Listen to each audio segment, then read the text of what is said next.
Ok, muito bem. Bom dia a todos. Gostaria de dar início, então, a mais uma palestra do nosso ciclo de... Bom, a gente tem chamado agora de webinário da Oncobiologia, Web Onco, temos nomes, algum vai acabar pegando aqui no final.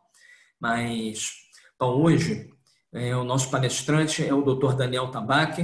O Dr. Daniel aceitou gentilmente dispensar um tempo para conversar com a gente um pouquinho sobre um tema que tem sido o tema do momento, Covid-19 e, mais uma vez, a correlação com câncer. Então, o Dr. Daniel, ele é hematologista e oncologista, membro da Academia Nacional de Medicina. Então, teremos o prazer de ouvi-lo nos próximos minutos.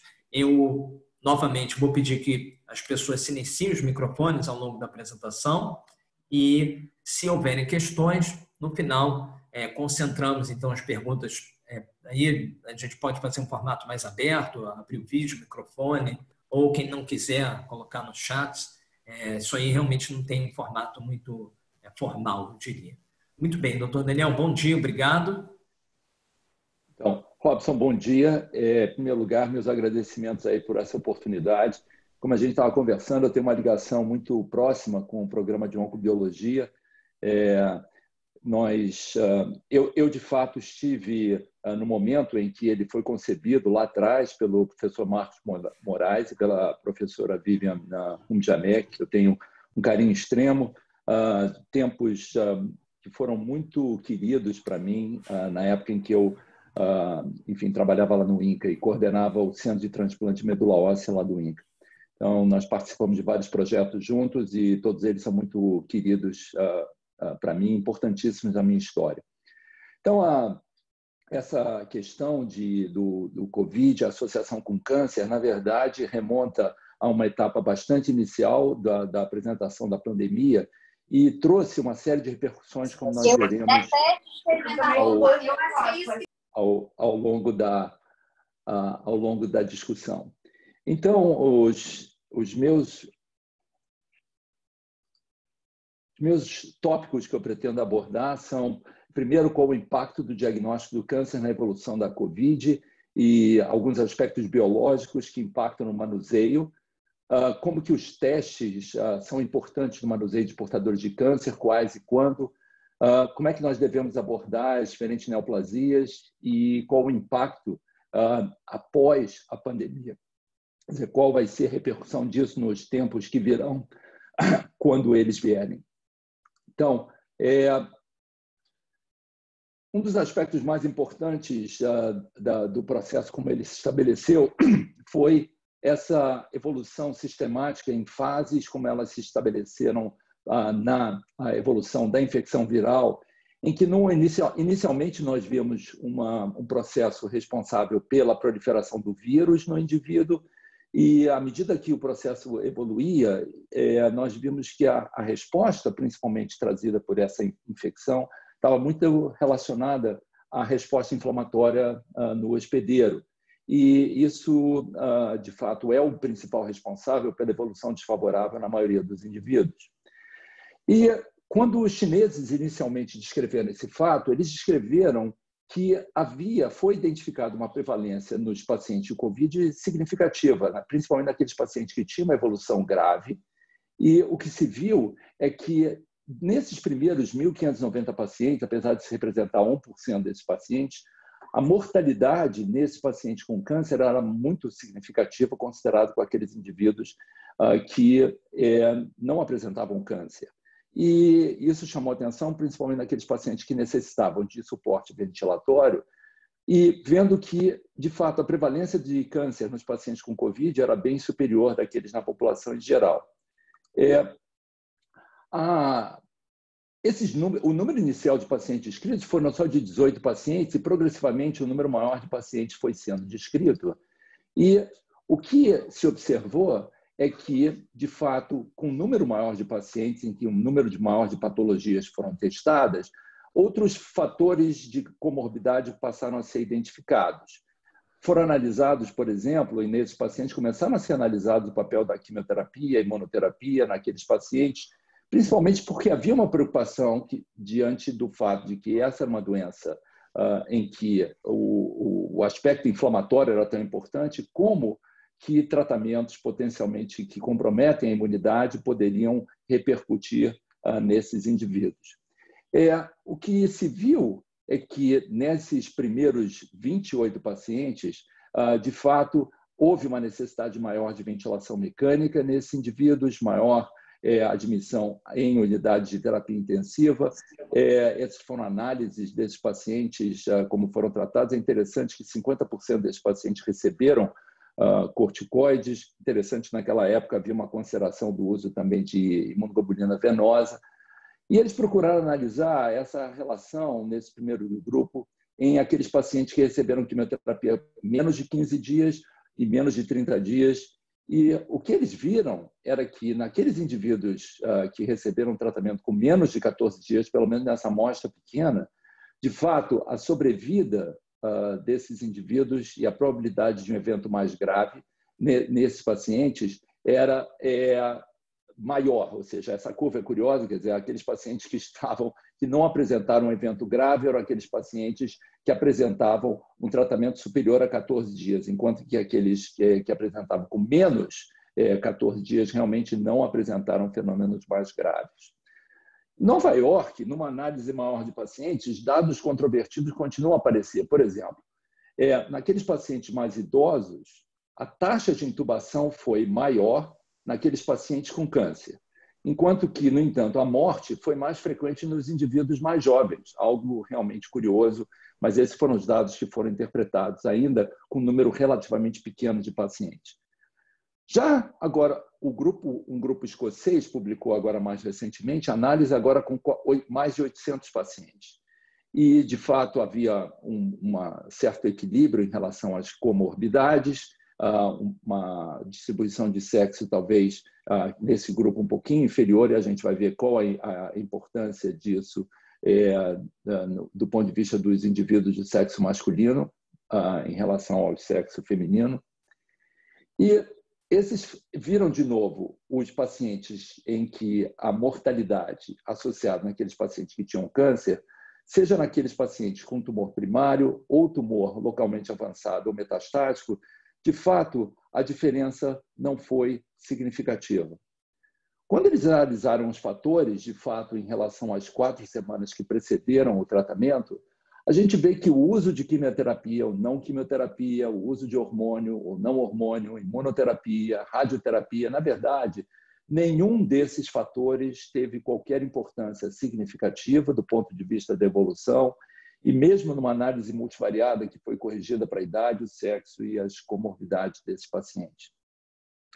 E as análises se seguem, de novo, progressivamente com um número maior de pacientes, e agora num grupo comparativo de 100 pacientes com câncer versus 536 pacientes que não apresentavam câncer, de novo, o grupo chinês em Wuhan, começa a analisar outros fatores e percebe que dentre as comorbidades associadas naqueles pacientes que tiveram a doença, a incidência daqueles pacientes que apresentavam tabagismo, isso passou a ser um fator significativo naqueles pacientes que tinham câncer. E agora, quando analisados os diferentes fatores, de fato, naqueles pacientes que tinham câncer, a evolução era mais grave, naqueles pacientes que necessitavam de suporte ventilatório, quando comparado, por exemplo, aqueles pacientes que não apresentavam câncer. No entanto, a distribuição não era homogênea nas diversas patologias.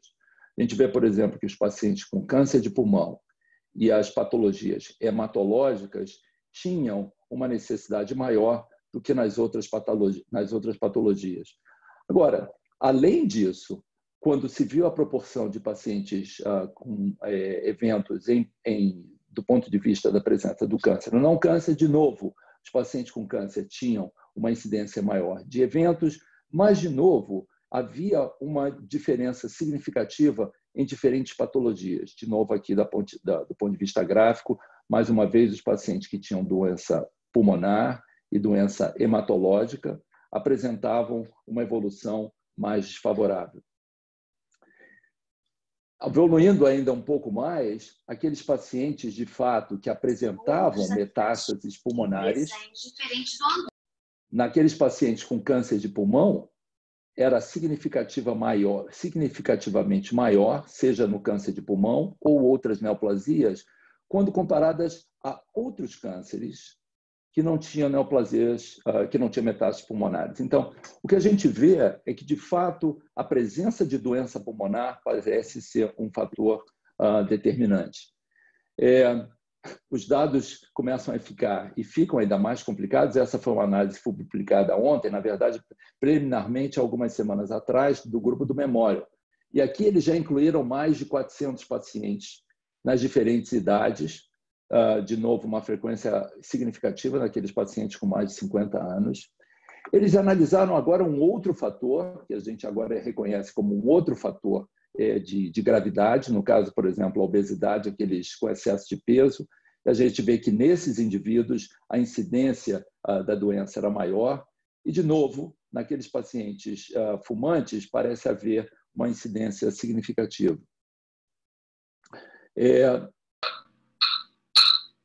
Naqueles pacientes que apresentavam doença hematológica e na doença metastática, esses foram os pacientes que apresentavam também uma doença mais significativa, mas a gente vê aqui hipertensão.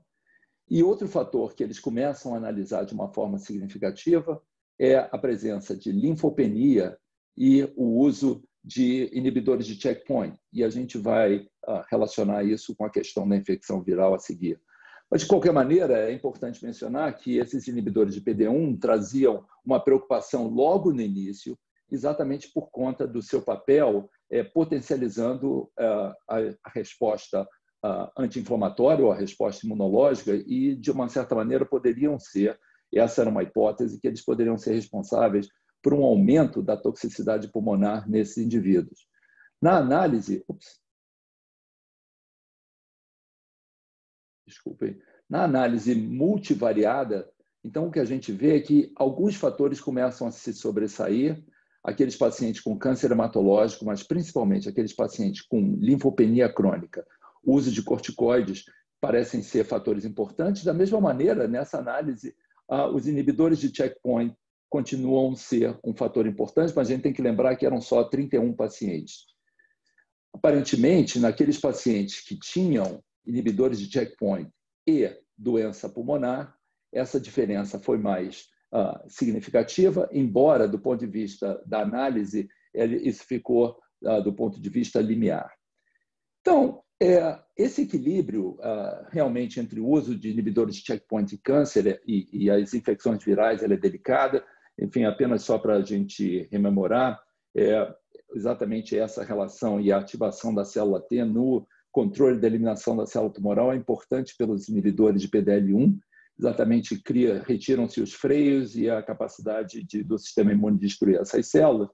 De fato, se a gente entender as infecções virais, numa etapa inicial de infecção, a não expressão, o inibidor de checkpoint inativo, ele acaba sendo responsável pela potencialização desses linfócitos CD8 contra a infecção viral. Mas, da mesma maneira, o organismo é sábio e a expressão de PDL1 é importante para restringir a resposta inflamatória e, obviamente, o uso desses inibidores de checkpoint potencialmente poderiam até controlar essa resposta se fosse de uma forma exagerada. Então, essa análise específica desses inibidores de checkpoint foi estabelecida nesse estudo, que eu digo é mais significativo, porque especificamente esse fator foi analisado num grupo de 69 pacientes. De novo, os pacientes eram bem equilibrados do ponto de vista do sexo, da idade. A gente vê que havia uma influência um pouco mais significativa da história do tabagismo. E esse outro fator muito importante, o índice de massa corpórea não foi diferente nessas duas populações. Novamente, outros fatores, como doença obstrutiva crônica, hipertensão, diabetes, outros fatores, doença metastática ou radioterapia, também foram analisados, não foram significativos.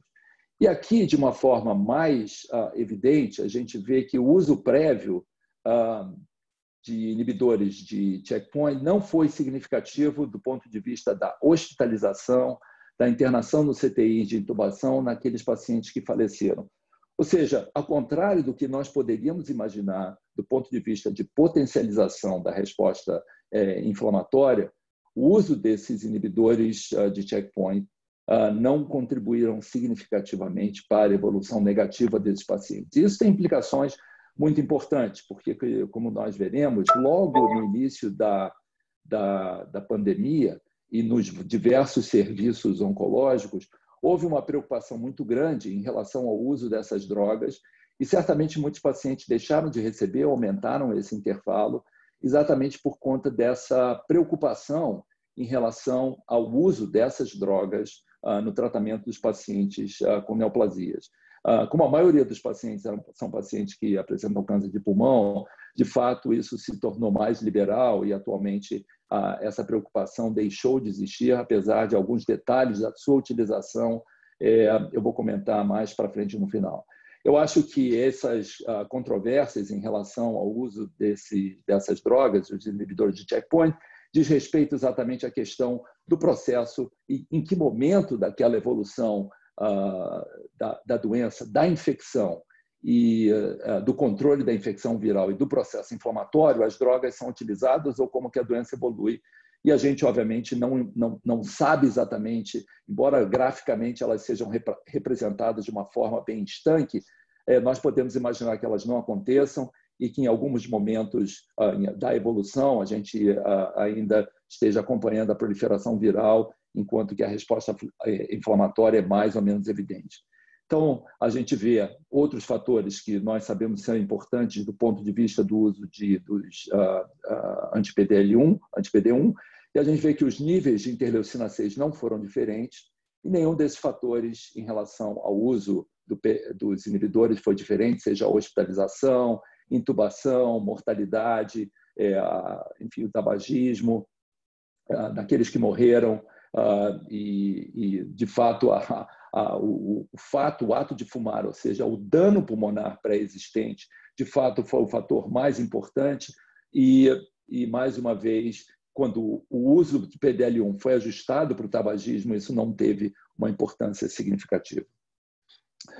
Então, esse termo, tempestade de citocinas, que passou a ser algo extremamente presente do ponto de vista de interpretação da resposta inflamatória, na verdade, para o oncologista, para o hematologista, para o transplantador, na verdade, ele é conhecido desde 1993. Na verdade, esse termo foi usado pela primeira vez em pacientes submetidos a transplante de medula óssea, quando a interpretação da ocorrência da reação do enxerto contra o hospedeiro, determinando uma reação das células do doador contra o paciente, foi interpretado. De qualquer maneira, esse termo trouxe essa preocupação em relação à COVID, exatamente por conta de todos os efeitos determinados pelas células imunológicas, seja no pulmão, no fígado, nos rins, intestinos, mas principalmente no pulmão, quer dizer, pelo fato, exatamente nesse processo em que o acesso das células inflamatórias acaba determinando o dano capilar, onde a gente sabe que essa doença é primariamente endotelial, e vários aspectos do sangue hoje começam a ficar mais evidentes. Mas o resultado final é esse processo que ocorre dentro do pulmão. E como eu mencionei, hoje, mais do que no transplante de medula óssea, a toxicidade das células CAR-T, essas que são usadas no tratamento de doenças como leucemias e linfomas, produzem um processo extremamente semelhante, ou seja, na infusão dessas células T modificadas para tratar as leucemias, o resultado é exatamente o mesmo processo, ativação do sistema imune, liberação de altas doses de interleucina 6 a partir da ativação endotelial, e é exatamente isso que acaba levando a toxicidade como a neurotoxicidade e muitos deles a instabilidade hemodinâmica que a gente vê nesses pacientes com insuficiência renal e dano hepático extremamente elevado que esses pacientes, não somente pacientes de COVID, mas pacientes tratados com essas células CAR-T. A gente vê que é exatamente uma tradução do processo que a gente vê envolvendo, como eu mencionei, alterações neurológicas, hepáticas, muitas alterações hematológicas, eu quero frisar uma delas, a linfopenia. todas essas alterações cardiovasculares, pulmonares, renais estão presentes na tempestade de citocinas associada à COVID. Então, de novo, o processo se deve a essa liberação das citocinas. Na verdade, o papel principal vem pela ativação de macrófagos nesse processo imunológico, que acabam deflagrando a liberação de interleucina 6, que parece ser um dos principais mediadores. Se a gente acompanhar evolutivamente do ponto de vista linfocitário, isso tem uma expressão muito importante, à medida que os níveis de interleucina aumentam, a gente vê progressivamente uma linfopenia, mas não somente a linfopenia, nós vemos progressivamente uma depressão de células CD4 positiva, e essas células, como nós sabemos, têm um papel regulatório muito importante. Então, dá para entender que não só a resposta inflamatória é potencializada pelo aumento de células CD8, mas existe um aumento, uma redução significativa de células CD4 e, com isso, o aspecto repressivo da resposta inflamatória vai se perdendo. Mais uma vez, quando isso é quantificado, os níveis de interleucina 6 estão relacionados aos fenômenos mais graves, e a gente vê que é exatamente o que acontece, são os Tregs ou exatamente as células CD4 regulatórias e inibitórias que estão mais baixas nesses indivíduos e são um fator de gravidade. A gente começa a entender a situação um pouco melhor quando a gente analisa os fatores de forma combinada. E aí tudo começa a fazer um pouco mais de sentido diante dessas controvérsias a partir de fenômenos isolados. Eu acho que essa pode ser uma interpretação da dificuldade de entender a eficácia de um tratamento específico no tratamento da COVID, uma vez que, na maioria dos estudos, esses fatores não foram analisados conjuntamente. E esse trabalho, eu acho que traz uma luz significativa, ele foi publicado no Cell Innovation, em que os chineses analisaram esses 4 fatores: a idade, o índice de massa corpórea, a presença das células Tregs e os interleucina 6. E o que eles fizeram, eles identificaram situações em que hoje a gente pode entender por que muitas vezes é difícil reconhecer a eficácia, como mencionei, de um agente terapêutico.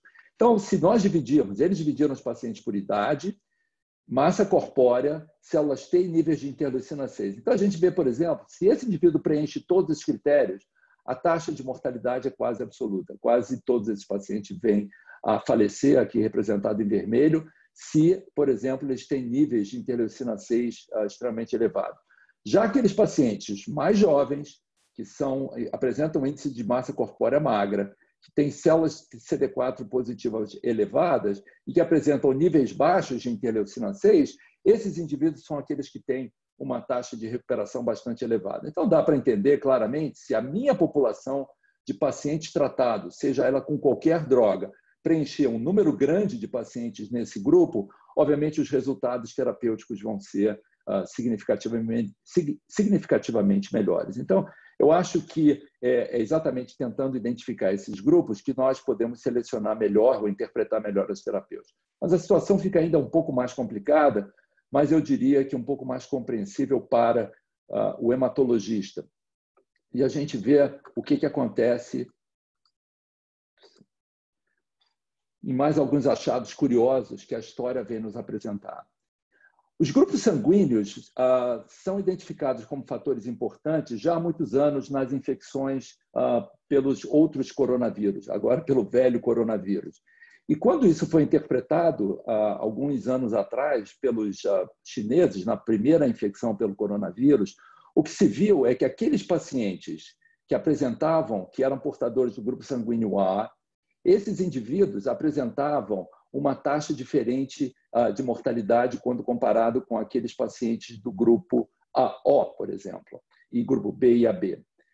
Isso foi caracterizado, eu acho que esse também é um estudo muito importante, eu acho que todos nós acompanhamos essa publicação na semana passada, em que um grupo coordenado internacional procurou ver a associação de diversos genes com o quadro de falência respiratória, e o que se viu que duas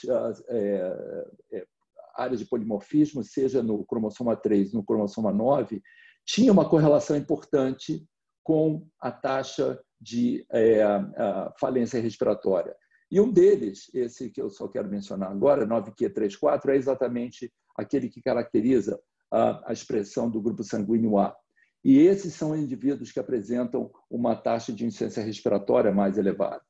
Como é que a gente pode interpretar isso? Então, de novo, se nós interpretarmos como ocorre a infecção pelo coronavírus, a gente sabe que agora que o receptor na célula epitelial, na verdade, a gente sabe que a expressão do receptor da angiotensiva converting enzyme, esse 2, que na verdade existe uma curiosidade a respeito desses receptores, mas de fato o vírus ele adere a esse receptor, ele sofre endocitose, ocorre a fusão da membrana com a parede, a partir daí, obviamente, utilizando toda a maquinária celular da célula, ele é ressintetizado, sintetiza novamente a parede, ele é excretado e libera e ele se prolifera. Bem, a importância disso é que, na verdade, no spike, na proteína S, que é exatamente que faz essa associação com o receptor, existe uma glicoproteína e ela associada na parede também é uma hemaglutinina. E a gente vê, se a gente analisar os grupos sanguíneos, o que caracteriza o grupo sanguíneo A. Então, o grupo sanguíneo A tem essas duas moléculas de N-acetilgalactosamina que caracterizam esse indivíduo. E nós podemos postular que talvez seja esse antígeno que seja incorporado na parede do vírus, facilitando toda a sua proliferação e caracterizando esse risco maior de toxicidade, já que os antígenos dos grupos sanguíneos, na verdade, eles não estão presentes somente nas células hematológicas, mas eles estão presentes em vários tecidos epiteliais também. Então, só de novo na história, é interessante, em 2008, esse é um artigo que é citado em várias publicações, agora quando tentam se analisar esse aspecto da suscetibilidade do grupo A. Enfim, existe uma série de ensaios que eles realizaram e viram que a incorporação da infecção viral pela SARS, pelo o antigo coronavírus, era inibido por anticorpos anti-A. Ou seja, se nós entendermos que os indivíduos do grupo A eles têm os anticorpos anti-A e anti-B, nós vemos que eles não conseguem, ou de fato eles estariam mais protegidos pela presença desses anticorpos do que aqueles indivíduos do grupo A, que na verdade que na verdade seriam mais suscetíveis à infecção porque eles não apresentam anti-A.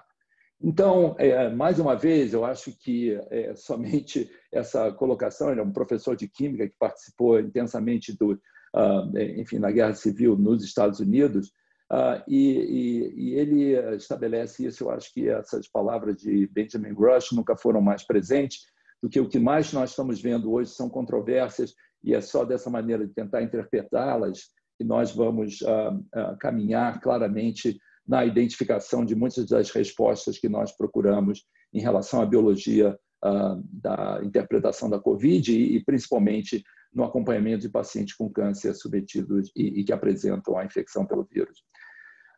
Do ponto de vista mais objetivo, o que nós aprendemos ao longo desse período diante de tantas controvérsias? Alguns ajustes são importantes e têm implicações para o paciente, e, obviamente, que a necessidade de várias discussões são necessárias.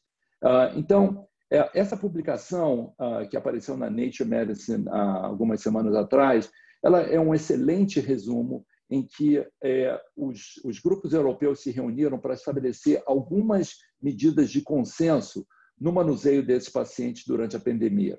Então, algumas das questões que eles estabeleceram, avaliaram, são que ajustes terapêuticos, a gente precisava discutir as implicações para o paciente, ou seja, qual o impacto da progressão da doença neoplásica e o retardo no tratamento pelo risco da toxicidade ou do risco da infecção pelo vírus.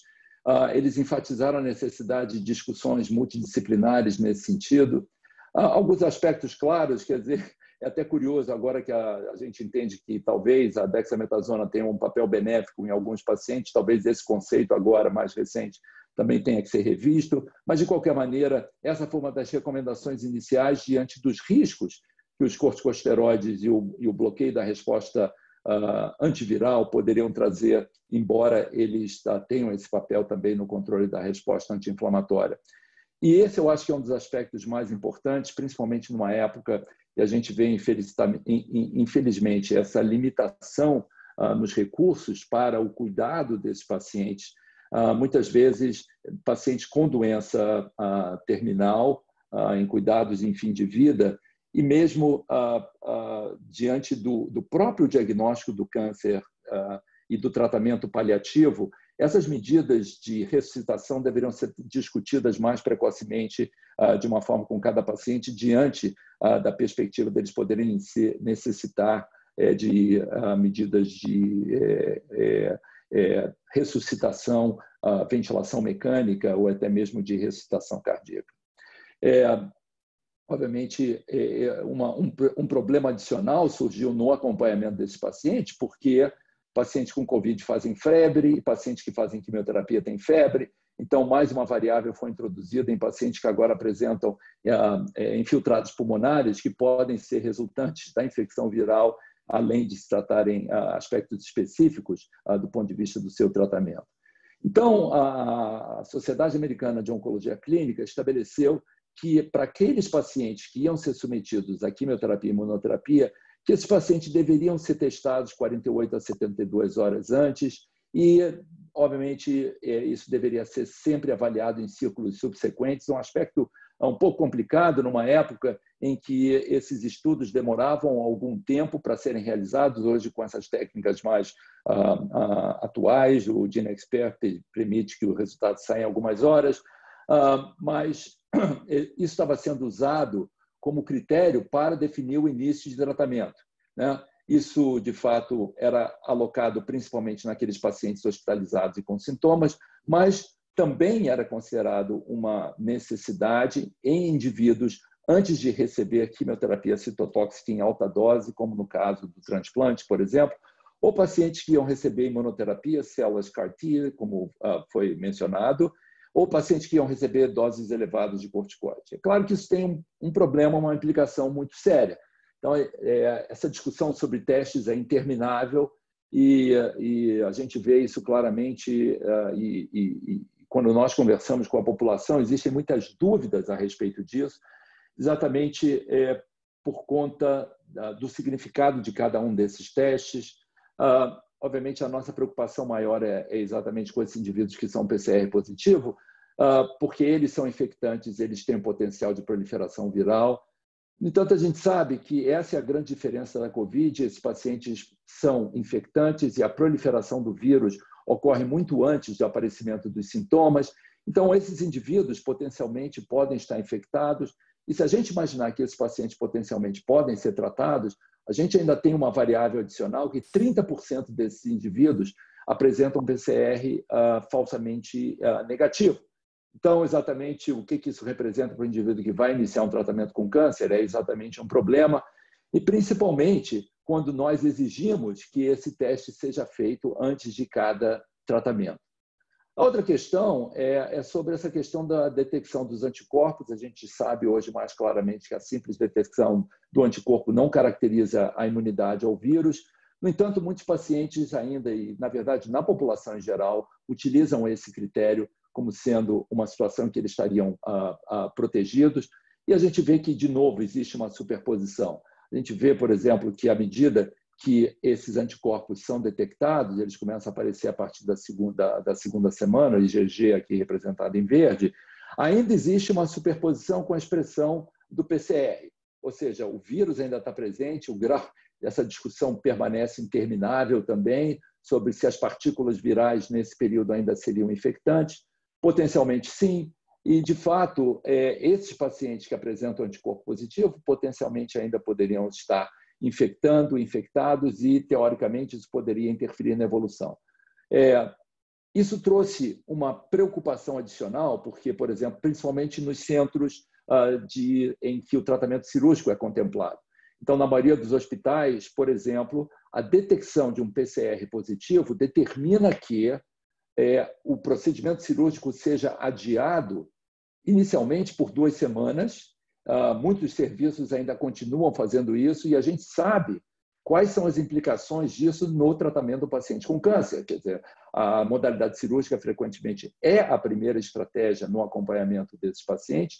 E nós vemos, então, o dilema em pacientes que apresentam uma necessidade do procedimento cirúrgico, que nem sempre é eletivo, e, de fato, essa dificuldade, a necessidade desse tratamento ser adiado.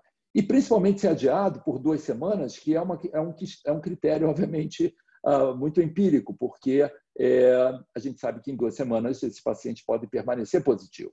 Na verdade, eu tenho um paciente meu que permaneceu positivo por 81 dias. Então, essas foram as recomendações usuais: reduzir ou retardar o número de avaliações radiológicas, priorizar tratamentos orais subcutâneos, exames laboratoriais fora dos hospitais, exatamente pelo grau de contaminação nesses hospitais, evitar as medicações de suporte, dar preferência a regimes radioterápicos com poucas frações e considerar outras modalidades terapêuticas com benefício semelhante à cirurgia. Bem, isso não é o habitual. Então, o que o grupo no Reino Unido estabeleceu foram exatamente algumas prioridades. E eu vou passar rapidamente sobre isso, mas eles definiram 6 níveis de prioridade, definindo como prioridade 1 aqueles pacientes que tinham uma terapia com uma grande sucesso e chance de sucesso com indicação curativa, e progressivamente em que as chances de sucesso eram menores, em que, na verdade, o ganho, por exemplo, com tratamento adjuvante acrescentava uma taxa menor de cura à cirurgia ou à radioterapia, e assim progressivamente. Enfim, só para não me alongar, estabelecendo como nível de prioridade 6 aqueles pacientes em que a terapia não era curativa, em que havia uma chance intermediária de paliação relativamente pequena e que uma sobrevida inferior a 1 ano. Que, na verdade, a gente deve reconhecer esse também, muitas vezes, como critérios que hoje devem ser considerados mesmo num período fora da pandemia, do ponto de vista de estabelecer os valores de cada tratamento para cada paciente. E a ESMO, a Sociedade Europeia de Oncologia Clínica, estabeleceu algumas recomendações. Na verdade, eles fizeram isso para todas as patologias. Eu vou citar alguns exemplos que eu achei curioso, por exemplo, só exemplificando a necessidade do que foi dito. Por exemplo, aqueles pacientes com câncer de mama, alta prioridade, para aqueles pacientes que têm indicação de tratamento neoadjuvante, por exemplo, em pacientes com carcinoma de mama triplo negativo. Estabeleceram como média prioridade a quimioterapia para aquelas mulheres pós-menopausa, com câncer de mama estágio 1, de baixo grau, e recomendaram, por exemplo, que os estudos genômicos fossem feitos para que eles pudessem, de fato, ser recomendados para a preferência para o tratamento endócrino isolado. E, de novo, evitar que aqueles estadiamentos, enfim, os exames necessários para acompanhar o tratamento fossem adiados. No câncer de pulmão, por exemplo, algumas recomendações bastante curiosas.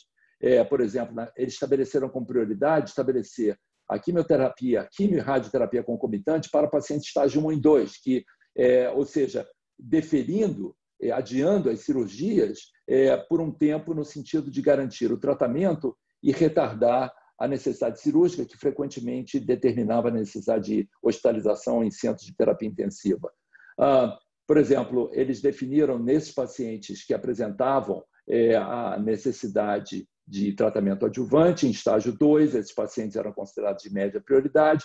E, de novo, eles consideraram como alta prioridade no carcinoma metastático o uso de anti-PDL1. Então, na verdade, a recomendação da ESMO é não a interrupção. No entanto, como hoje vem sendo recomendado, aumentar o intervalo para 4 a 6 semanas, ao contrário das recomendações habituais de 2 a 3 semanas, exatamente para minimizar a saída desses pacientes, ou seja, diminuir o isolamento e para que esses pacientes permanecessem em casa.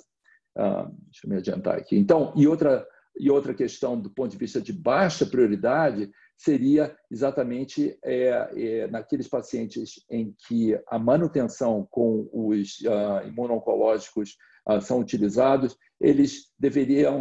nós deveríamos considerar a interrupção após 2 anos, exatamente porque estudos prospectivos ainda não estão disponíveis, e naqueles pacientes que apresentavam toxicidade, evitar que eles fossem reiniciados na evidência de progressão da doença.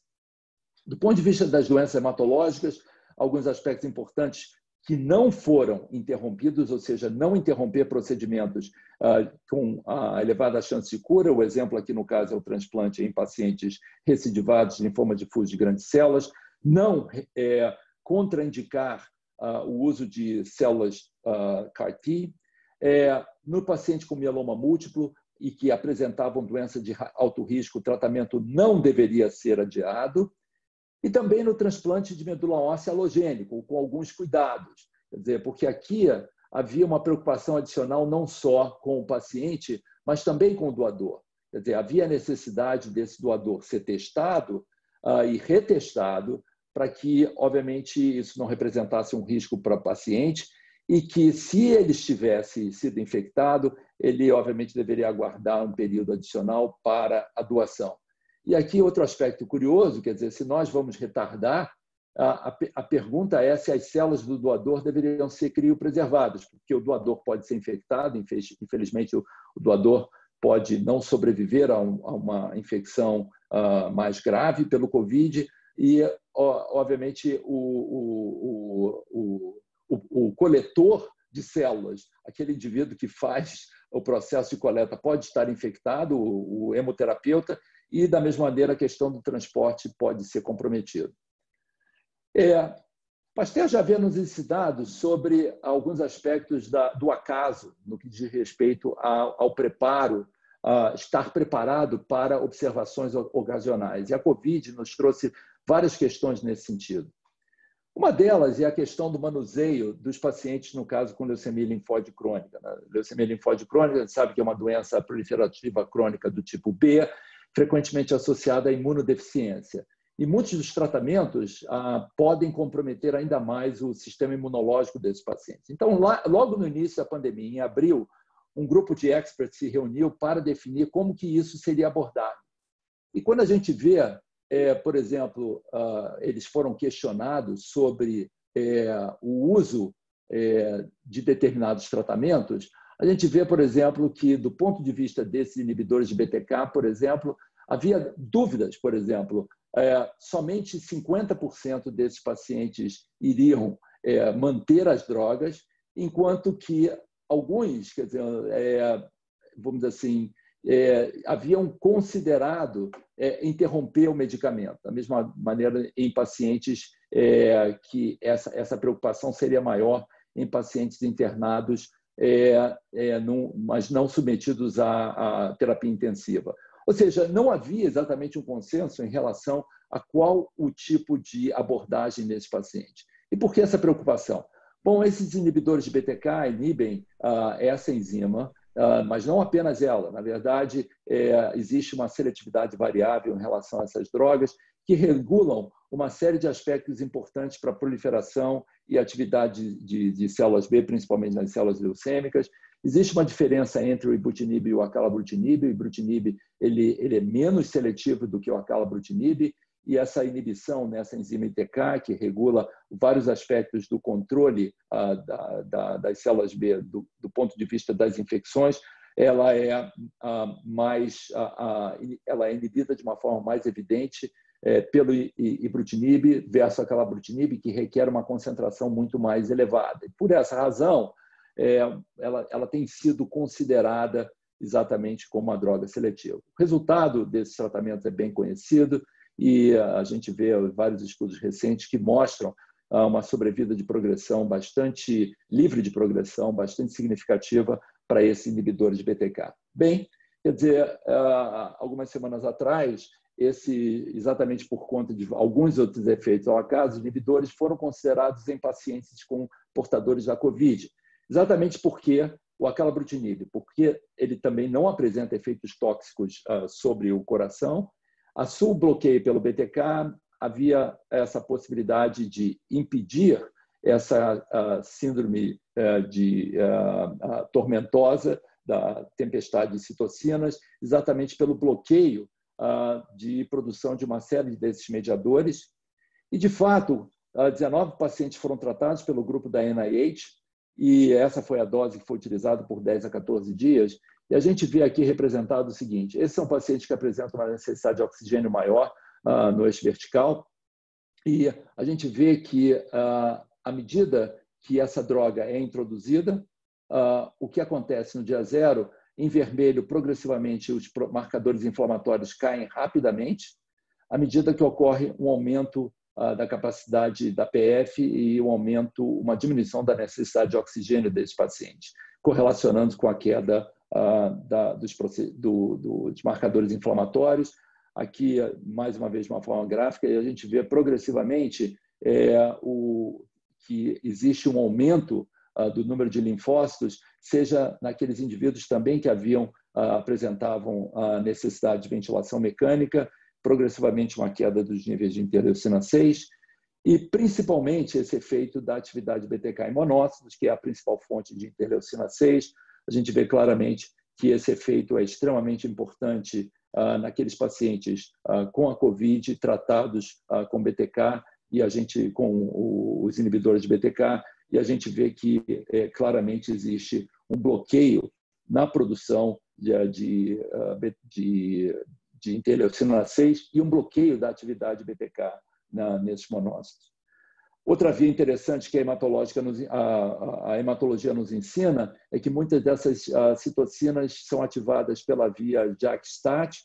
Essa via é extremamente importante no acompanhamento de pacientes com mielofibrose primária, já que ela está profundamente ativada nesses indivíduos, e é exatamente através de inibidores da via de JAK que ocorre um controle da mieloproliferação. Apenas historicamente, esse é o efeito de um desses inibidores, o ruxolitinib é um dos inibidores de JAK2, e o resultado é que houve um controle da mielofibrose, e, obviamente, isso foi trazido para o contexto da COVID, exatamente porque existe essa regulação da interleucina 6 através do seu receptor, e é exatamente inibidores de JAK que vão sendo utilizados. Um deles é essa droga, ela está disponível no Brasil, baricitinib, chamado de Olumiant, é utilizado no tratamento de artrite reumatoide, e o ruxolitinib, usado no tratamento da mielofibrose, foi testado em pacientes que apresentavam a síndrome inflamatória da COVID, e, mais uma vez, a gente vê o controle do processo inflamatório, embora o efeito na sobrevida desses pacientes ainda não foi previamente avaliado. Outro aspecto muito interessante, se nós analisarmos a natureza do indivíduo, é a relação do sexo e da COVID. Esse foi um aspecto curioso. Viu-se que, logo muito cedo, que a mortalidade nos pacientes do sexo masculino era maior do que nos indivíduos do sexo feminino. E se a gente interpretar, mais uma vez, a questão da infectividade do vírus, a gente vê que, após a ligação desse receptor, na verdade, é necessário uma protease para clivar a proteína S e permitir, então, a sua incorporação dentro da célula. Então, na verdade, não apenas é preciso que o vírus se ligue ao receptor da ACE2, mas é preciso que na superfície da célula exista a expressão dessa protease TMPRSS2, que é importante para a clivagem da célula S. Bem, o acaso acabou trazendo uma curiosidade. Essa enzima é extremamente expressa em tecido prostático e, principalmente, a gente vê que essa expressão é muito mais elevada naqueles pacientes com carcinoma de próstata. E a gente vê na doença metastática a expressão muito significativa. E outro aspecto interessante é que naqueles pacientes tratados com inibidores hormonais, com o bloqueio da via androgênica, a gente vê que existe uma diminuição da expressão da protease na superfície das células. Naturalmente, esse fenômeno foi analisado pelo grupo italiano, e a gente vê claramente isso há algum tempo atrás. Na verdade, esse é um estudo antigo, que no homem, no pneumócito pulmonar, A expressão do receptor de androgênio determina, de fato, a presença do receptor de estrogênio, na verdade, ela é mais evidente do que do ponto de vista de corticoide, quando esse indivíduo é tratado com testosterona. Ou seja, a testosterona aumenta a expressão do receptor de androgênio, que regula a expressão da protease.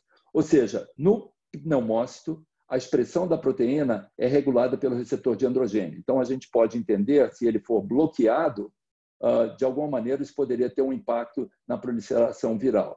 E, de fato, foi isso que foi demonstrado. Esse foi um estudo italiano em que se procurou analisar e, mais uma vez, eles constataram em pacientes com carcinoma de próstata que eles procuraram analisar, na verdade, qual o impacto do diagnóstico de carcinoma de próstata em pacientes tratados e não tratados na evolução desses pacientes nas unidades de terapia intensiva. A gente vê, mais uma vez, que aqueles pacientes do sexo masculino tinham uma frequência maior nas UTIs do que a daqueles pacientes do sexo feminino. E o que se viu é que, de fato, pacientes com câncer de próstata e pacientes que apresentavam outros tipos de neoplasia tinham uma taxa de hospitalização maior do que naqueles pacientes que não tinham câncer e estavam infectados.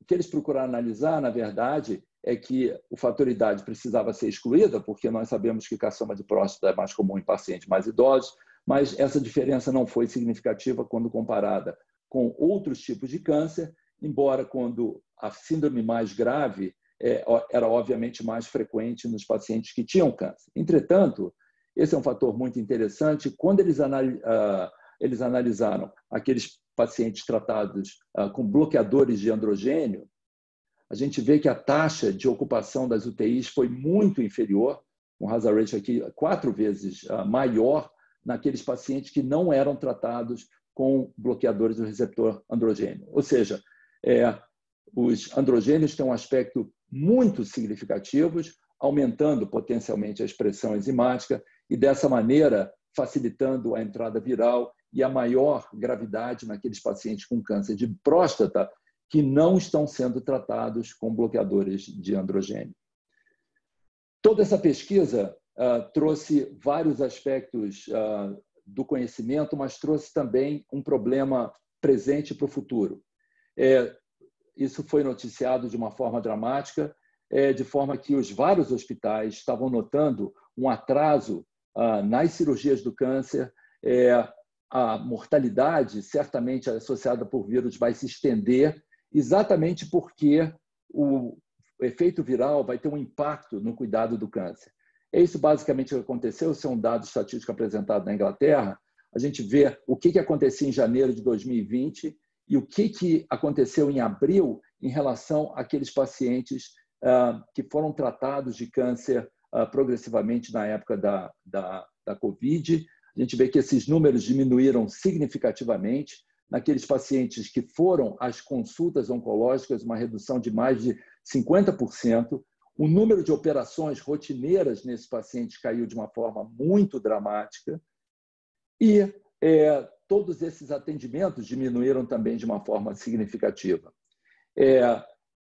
Isso nos Estados, no Reino Unido, e da mesma maneira nos Estados Unidos, houve uma redução de 40% nas taxas de consultas semanais novas. Isso não só do ponto de vista oncológico, mas principalmente nas clínicas oncológicas, uma redução de 40%.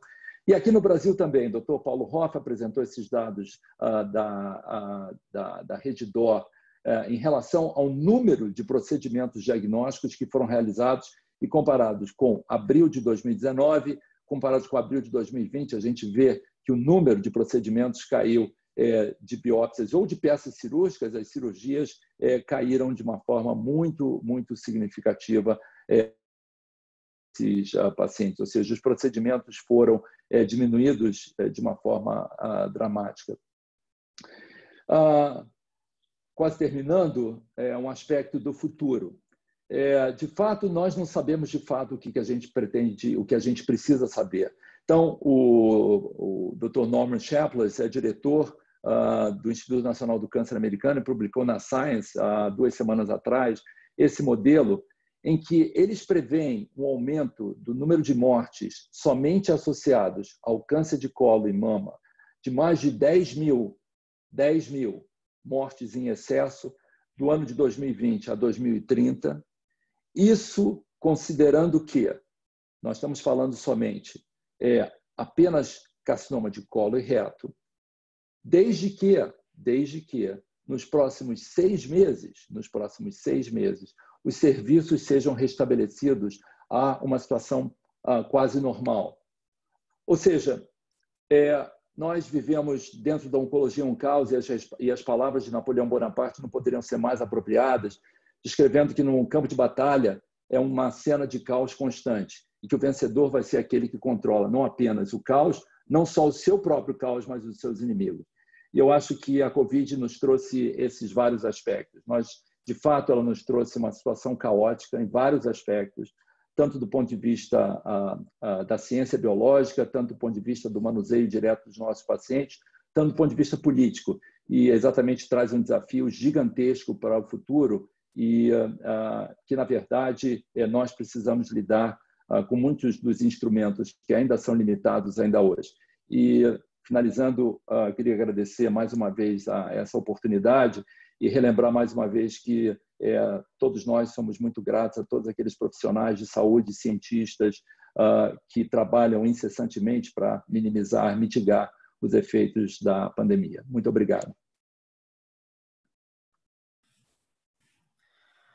Nós que agradecemos, doutor Daniel, excelente palestra, acho que ela sintetiza várias coisas que a gente tem lido aqui e ali, mas assim, bem interessante. Eu queria abrir para perguntas, caso alguém queira se manifestar, pode abrir o microfone, vídeo, se quiser.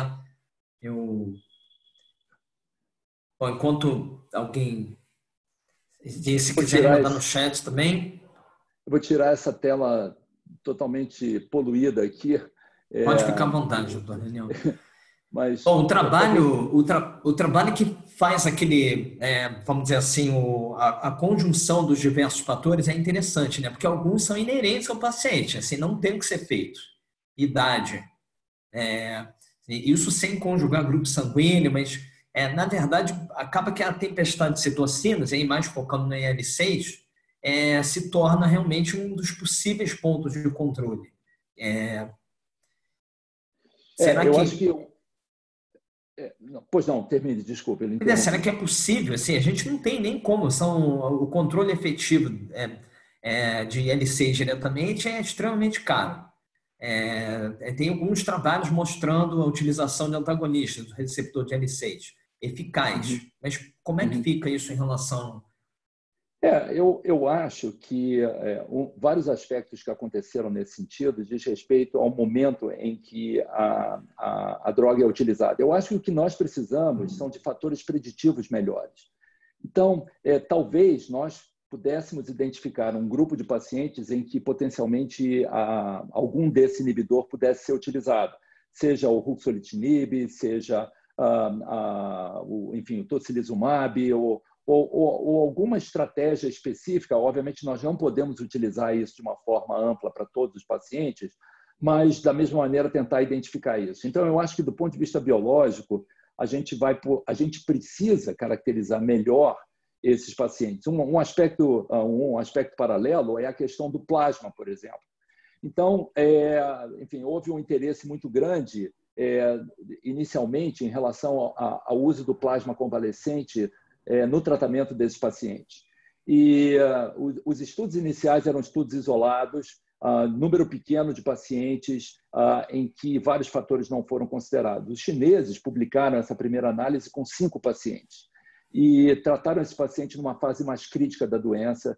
Desses 5 pacientes, 3 pacientes saíram do respirador, mas em circunstâncias que a gente não conseguiu definir claramente.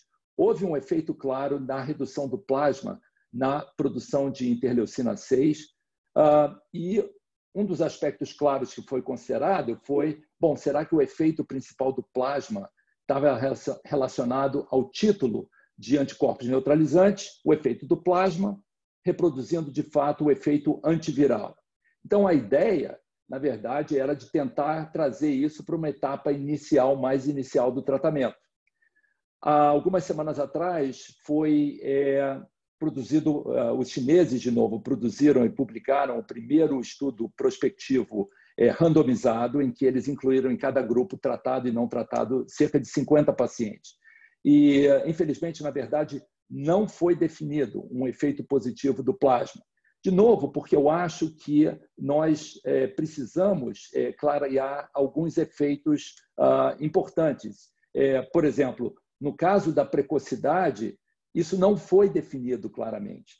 Se, de fato, naqueles indivíduos tratados mais precocemente, o plasma teria algum benefício. Então, o que eu acho é que esses fatores estão sendo utilizados de tal maneira que alguns outros estão sendo negligenciados. Por exemplo, na área especial em que você trabalha, de trombose, eu acho que muita coisa vai lá a seguir. O plasma, por exemplo, não é fonte somente de anticorpos neutralizantes. Existe uma série de fatores relacionados que são fibrinolíticos, aspectos que são importantes. Por exemplo, a gente sabe que o dano endotelial está associado ao aumento da produção de fator de von Willebrand. Existem aspectos leucocitários que vão ser importantes para determinar esse aspecto da trombose. Então, eu acho que, principalmente no paciente com câncer, que esses riscos de trombose estão mais evidentes e que é um fator determinante da morbidade desses indivíduos, a gente vai ver outros fatores relacionados que precisam ser definidos.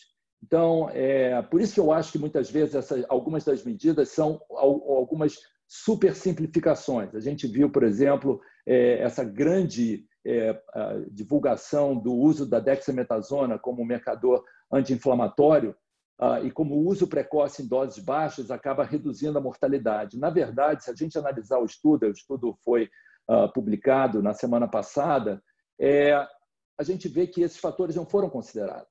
Então, talvez nós estejamos só selecionando um grupo de pacientes. E agora, com essa história do grupo sanguíneo, sabendo que a frequência do grupo A está presente em 1/3 da população mundial, pelo menos lá na Itália, a gente pode ver, por exemplo, que talvez, se a gente tiver uma população enriquecida, por exemplo, do grupo O, talvez esses indivíduos tenham uma evolução mais favorável.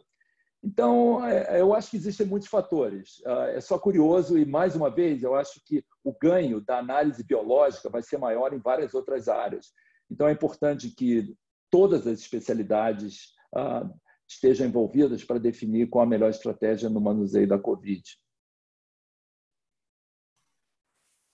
Concordo plenamente. Acho que, de fato, talvez esses esforços que a gente tem feito de reunir diferentes especialidades são importantes também. Diferentes visões e acho que, bom, mas sem as políticas realmente é bem complicado, porque é um problema em massa, né? Assim, é difícil pensar em termos populacionais, Eu não mas sei se com o Brasil. Não sei como é que está de pergunta, eu queria saber se podia fazer uma aqui. Pode fazer, Martim. Pode ficar à vontade. Daniel, bom dia aí, tudo bem? Obrigado bom dia, Martim. Pela ótima apresentação, ótimo resumo aí. A gente está com essa dificuldade, principalmente, de colocar as informações aí em tudo na mesma página e dar algum sentido para isso. Acho que foi muito bom. Foi muito bom. Você deve ter visto, talvez, o trabalho do pessoal lá de Ribeirão, né? E o Robson vai gostar dessa também, né?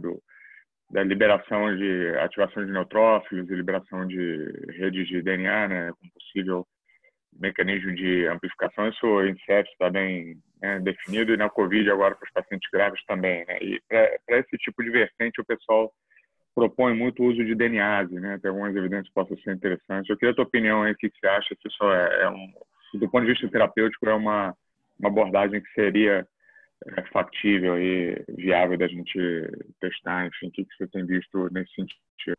Então Martim, obrigado por trazer essa questão. Na verdade, eu não quis abordar os NETs, porque apesar do mundo ser dos NETs, na minha opinião, em relação à COVID, eu acho que eu, na verdade, deixei isso para comentar na próxima semana, porque na semana que vem eu já convido a todos para esse seminário que vai acontecer na Academia Nacional de Medicina. E o título do seminário, eu vou coordenar esse seminário, eu dei a ele um título de Que Doença é Essa? Então, vai ser muito interessante porque eu convidei o Eurico Arruda, que vai falar especificamente sobre o papel do coronavírus e dentro do contexto enfim, da pandemia e de outras infecções. O professor Barros Franco vai falar sobre se o Covid-19 é uma doença pulmonar. Eu vou falar se a Covid-19 é uma doença hematológica. O professor Ronaldo Damião vai falar sobre a recuperação desses pacientes após a Covid. O Amilcar Tanuri vai falar sobre enfim, o mantra dele, testar, testar, testar, e qual o papel desses, enfim, dos testes em relação a essa evolução. A gente ainda tem uma definição no espaço para falar sobre a questão das vacinas. Eu, enfim, estou identificando aí enfim, um palestrante para falar sobre isso. A gente chamou também o César Victora, de Pelotas, para falar sobre a modelagem. E, no final, enfim, meu amigo pessoal, o professor Robert Peter Gale, do Imperial College, o título dele é bem interessante, em que eu mencionei que 20,000 papers published in 6 months, was it worth it? Quer dizer, um dos aspectos mais importantes do ponto de vista dessas publicações que se apresentam, são retraídas. Enfim, isso é só uma introdução para dizer que eu acho realmente que essas redes extracelulares de neutrófilos têm um papel fundamental. A gente entende que, pela destruição do núcleo, a liberação de estonas, acabam causando alguns outros aspectos que são vistos na COVID. Dá para entender, por exemplo, o aparecimento de autoanticorpos. A gente vê logo no início foram identificados esses anticorpos antifosfolipídios. Outros fenômenos autoimunes estão relacionados, como, por exemplo, a púrpura trombocitopênica imunológica, alguns doentes com anemia hemolítica. Então, eu acho que são importantes. Alguns aspectos muito importantes, por exemplo, em relação à questão do plasma, já que enfim, a ativação endotelial por essas redes acaba liberando, por exemplo, o fator de von Willebrand, e alguns outros inibidores de plasma podem ser importantes para a regulação. Respondendo à pergunta, eles trataram com DNAs in vitro e viram alguns resultados exatamente pela salise das estonas. E vai ser interessante porque nós temos uma DNase comercialmente disponível, utilizável no tratamento da fibrose cística, que é a pulmozyme ou pulmozima, que é uma DNase. Então, o único problema é que essa DNase usada no tratamento da fibrose cística, exatamente para dissolver o muco, ela é usada via aerossólica. Então, vai ser interessante se isso pudesse ser uma via venosa, que, obviamente, usar um aerossol nesses pacientes entubados vai ser um problema, mas eu acho que é interessante. Existem outras, inclusive. Então, você tirou um pouquinho do meu, vamos dizer assim, da sensação da semana que vem, mas foi por uma boa causa. Desculpa, eu não sabia. Não, legal, eu acho obrigado. Não, eu vou lhe dizer, eu vou ser sincero, eu fiquei muito, depois que saiu essa publicação do pessoal de Curitiba, eu fiquei muito impressionado porque, quer dizer, isso foi descrito em 2004. Quer dizer, as primeiras imagens foram descritas em 2004. E é impressionante o volume de informações que está disponível em relação a isso. E eu acho que esse vai ser um dos aspectos mais importantes que eu pretendo abordar na semana que vem. O Arturo, que escreveu esse fenômeno, mostrou isso aqui no Congresso Internacional de Imunologia aqui no Rio Centro, na verdade, né? Foi em 2005, nessa época, e é impressionante. Realmente está envolvido numa série de processos inflamatórios e agora tem na Covid. Eu concordo, acho que tem um caminho interessante. Legal, obrigado, Daniel. Um abraço aí. Obrigado, Martim. Doutor Daniel, seria um prazer divulgar o evento no programa de oncologia. Então, acho que o convite pode ser... Eu vou lhe passar isso assim que o link estiver disponível. Dessa semana, eu vou lhe passar o dessa semana também, que vai acontecer na quinta-feira. O grupo da Universidade do Pará vai falar sobre aspectos genéticos específicos. Acho que ela vai abordar essa questão relativa ao sequenciamento genômico, que foi importante. Eu acho que existem outros aspectos do cromossomo 3 que não foram abordados, que eu não abordei, mas que são importantes do ponto de vista da regulação. Então, acho que é mais uma questão importantíssima. Curiosamente, não existe claramente uma associação entre determinados grupos HLA. Quer dizer, a tipagem HLA não caracterizou ainda claramente. Existem alguns estudos pequenos que caracterizam o haplotipo 4601. Parece que existe uma associação, mas no estudo espanhol, esse estudo italiano-espanhol, eles não viram nenhuma associação com HLA. E eu acho que, sem dúvida nenhuma, como a população mundial, nesse sentido, é bem provável que haja alguns grupos específicos que vão ter algumas características, ou seja, mais um fator de complexidade na interpretação. Então, eu acho que o ponto crítico nesse aspecto, que foi generalizado dessa maneira, é até de uma forma, vamos dizer assim, é claro que o cuidado especial inicial de pacientes que foram intubados, o manuseio da terapia intensiva tomou conta de toda a discussão, no ponto de vista de se esses pacientes deveriam ser ventilados desse jeito ou do outro jeito, ou se usava-se uma droga como corticoide. Não dá nem para falar no termo, quer dizer, ela o melhor termo para cloroquina é o Voldemort, né? Aquele cujo nome não deve ser pronunciado.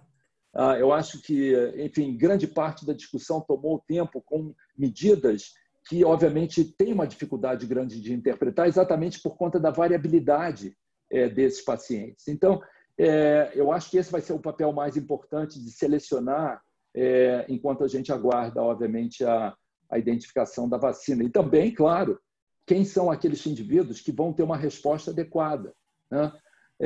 A gente vê claramente, por exemplo, que existem... a maior parte da população não desenvolve doença. Então, existe talvez... E não tem anticorpos.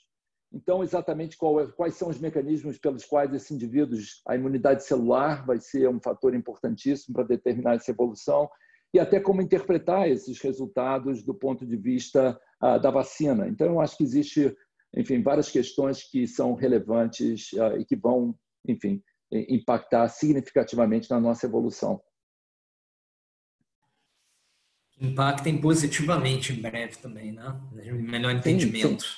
Sim. Eu acho que do ponto de vista do conhecimento e nas diversas áreas, a gente vai evoluir de uma forma muito dramática, né? Infelizmente, de uma forma tão terrível quanto isso, com o número de vidas que foram perdidas, muitas delas, infelizmente, poderiam ter sido evitadas com medidas relativamente simples. Perguntas adicionais? Alguém gostaria de se manifestar? Doutor Daniel, eu agradeço enormemente a sua presença, a palestra excelente. Obrigado também por ter nos autorizado a gravar essa apresentação. A gente em breve vai estudar como fazer a divulgação disso e aguardo então o contato. Fazemos aqui a nossa propaganda no programa. Eu acho que várias pessoas aqui presentes têm amplo interesse, principalmente não só no Covid. Eu tenho acompanhado várias coisas do Covid, é a área de fato que eu trabalho na trombose, tem logo cedo suscitou interesse, mas acho que não só do Covid, mas em relação ao desdobramento nos pacientes oncológicos, em todos os aspectos, acho que o nosso público aqui tem bastante interesse. Enfim. Ótimo. Então, obrigado. Eu fico muito feliz e agradeço mais uma vez a oportunidade. Ficamos em contato. Nós que agradecemos. Obrigado. Até a próxima oportunidade. Até breve. Muito obrigado. Aguardo o contato. Obrigado. Até logo. Tchau, tchau. Tchau, tchau.